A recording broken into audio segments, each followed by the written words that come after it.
Hello and welcome to my channel. आज हम इस वीडियो में NICL असिस्टेंट वैकेंसी के बारे में बात करेंगे। इस वीडियो में हम 2026 के नोटिफिकेशन देखेंगे और लास्ट ईयर एग्जाम वैकेंसीज और कट ऑफ के बारे में भी देखेंगे। So let's start our video. जैसे कि हम जानते हैं कि ऑनलाइन रजिस्ट्रेशन जो है वो हमारा स्टार्ट हो चुका है 18 जुलाई 2026 से। वहीं उसका लास्ट डेट है 7 अगस्त 2026 और पेमेंट की भी यही डेट्स हैं, इनके बीच में हम कर सकते हैं। वहीं अगर हम फेज़ 1 की एग्ज़ाम डेट देखें तो इन लोगों ने मेंशन कर रखी है, जो कि है 27 अगस्त 2026 और उसी तरीके से फेज़ 2 के बारे में भी इन्हें बताया है, एग्ज़ाम डेट के बारे में बताया है, जो कि है 30 अक्टूबर 2026। सो लेट्स सी कि कितनी वैकेंसीज़ आई हैं। जैसे कि हम जानते हैं कि इसकी टोटल वैकेंसीज़ जो हैं वो 500 हैं। वहीं अगर हम एससी की देखें तो टोटल वैकेंसीज़ के बारे में ही बात कर रहे हैं। एससी कैटेगरी में 67 आई हैं, एसटी में 36 आई है, ओबीसी में 104 आई हैं, ईडब्ल्यूएस में 38 आई हैं, वहीं अनरिजर्व की देखें तो 255 आई हैं। और हम इसमें देख सकते हैं कि टोटल मतलब स्टेट वाइज टोटल कितना आया है। जैसे आंध्र प्रदेश में 14 आया है और अरुणाचल प्रदेश में 5 आया। उसी तरीके से हम पूरा लिस्ट देख चेक कर सकते हैं। और अगर हम देखें तो महाराष्ट्र में ही सबसे ज़्यादा आई हैं, वो की हैं 57। तो ये इसकी पूरी लिस्ट है, आप पॉज करके चेक कर सकते हैं। तो ये हमारी पूरी लिस्ट है। इसी तरीके से अब हम देखें एलिजिबिलिटी, एज एलिजिबिलिटी क्या क्या है कि मिनिमम एज जो है वो 21 ईयर्स है, मैक्सिमम की बात करें 30 ईयर्स है। और ये पूरा जो कैलकुलेट होगा एज ऑन 1 जुलाई 2026 के लिए होगा। वही अगर हम एज रिलैक्सेशन की बात करें, अगर आप SC ST कम्युनिटी से बिलोंग करते हैं तो वो 5 ईयर है। उसी तरीके से OBC को बिलोंग करते हैं तो 3 ईयर है। तो ये सब इन लोगों ने मैंशन किया है, आप पढ़ सकते हैं। अब इसमें हम नेक्स्ट देखते हैं, वो जो है एजुकेशन क्वालिफिकेशन है। कोई भी बैचलर डिग्री अगर आपने कर रखी है तो आप इसके लिए एलिजिबल हैं। सिर्फ और सिर्फ आपको ग्रेजुएशन करना है और ये हो जाना चाहिए 1 जुलाई 2026 तक। तो ये इनकी डेट है। इसमें एजुकेशन क्वालिफिकेशन मतलब इस डेट तक आपकी सारी कुछ सब कुछ कंप्लीट हो जाना चाहिए ग्रेजुएशन। तो ये इसका डेट है। उसी तरीके से अगर हम सिलेक्शन प्रोसीजर्स की बात करें तो आपको पहले आपको प्री देना होगा, फिर उसके बाद जब प्री क्वालिफाई हो जाएगा तो मेन देना होगा। उसके बाद जब आपका मेन भी क्वालिफाई हो जाएगा तो फिर एक आपका जो होता है रीजनल लैंग्वेज टेस्ट, ये आपको क्वालिफाई करना होगा। अगर हम रीजनल लैंग्वेज टेस्ट के बारे में थोड़ी बात करें तो जो भी स्टेट लैंग्वेज होगी हर स्टेट की, तो वो होगा, उस लैंग्वेज को आपको वो लोग टेस्ट करेंगे आपका। तो वो रीडिंग स्किल, राइटिंग स्किल और स्पीकिंग स्किल ये सब चेक करेंगे। ये सिर्फ और सिर्फ क्वालिफाइंग नेचर का होगा, इसका मार्क्स कहीं भी जुड़ेगा नहीं। तो ये चीज़ है, बस आपको सिर्फ एक क्वालिफाई करना है। तो उसी तरीके जो आपको लैंग्वेज अच्छी आती हो तो उसी स्टेट को आपको चूज़ करना है। तो ये चीज़ भी आप ध्यान में रखना। और दूसरी चीज़, एक चीज़ और मेंशन है, वो ये है कि सिर्फ एक स्टेट या यूटी के लिए ही आप भर सकते हैं। आप एक से ज़्यादा के लिए भर नहीं सकते हैं, आपका फॉर्म रिजेक्ट हो जाएगा। तो आप इस चीज़ का भी ध्यान रखें कि कोई भी स्पेसिफिक एक स्टेट के का ही फॉर्म भरें। अब इसके बाद हम इसका प्री कैसा होता है वो देख लेते हैं। अगर हम प्री की बात करें तो 3 सब्जेक्ट्स होते हैं, इंग्लिश, रीजनिंग और एप्टीट्यूड। ये क्वांटिटेटिव एप्टीट्यूड, ये 3 सब्जेक्ट पूछे जाएंगे। ऑब्जेक्टिव नेचर का ही होता है पेपर। इंग्लिश की बात करें तो वो 30 मार्क्स का 30 क्वेश्चन 30 मार्क्स के होते हैं। वहीं रीजनिंग एलिजिबिलिटी और क्वांटिटेटिव एप्टीट्यूड की बात करें तो ये दोनों 35 के होते हैं, 35 मार्क्स।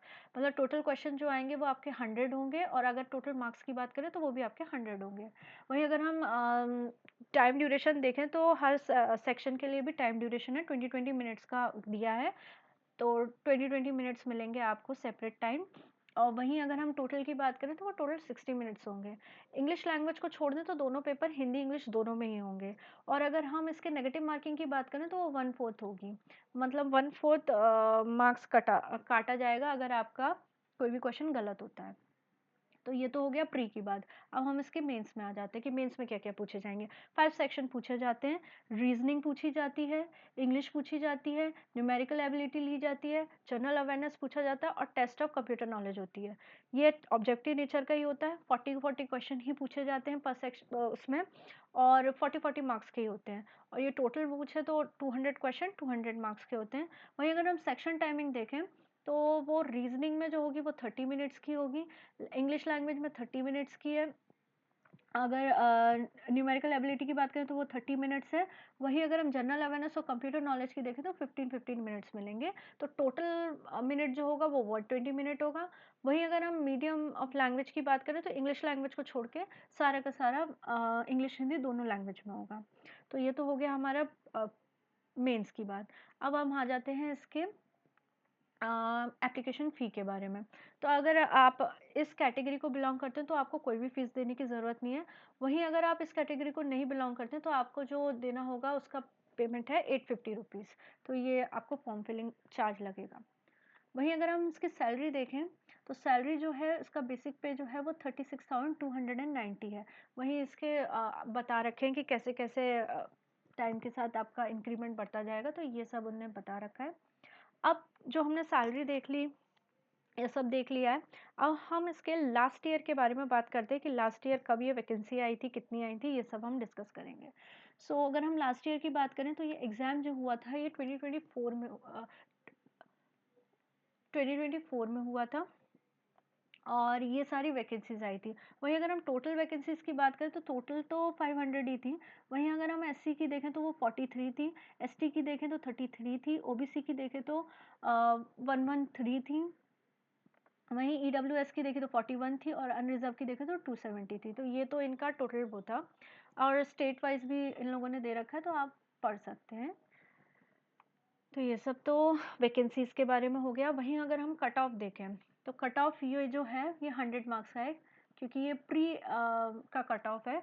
प्री एग्ज़ाम डेट क्या हुआ था, वो हुआ था 30 नवंबर को। 30 नवंबर को ये एग्ज़ाम हुआ था और वहीं इसके कट ऑफ लिस्ट भी जारी हुई थी।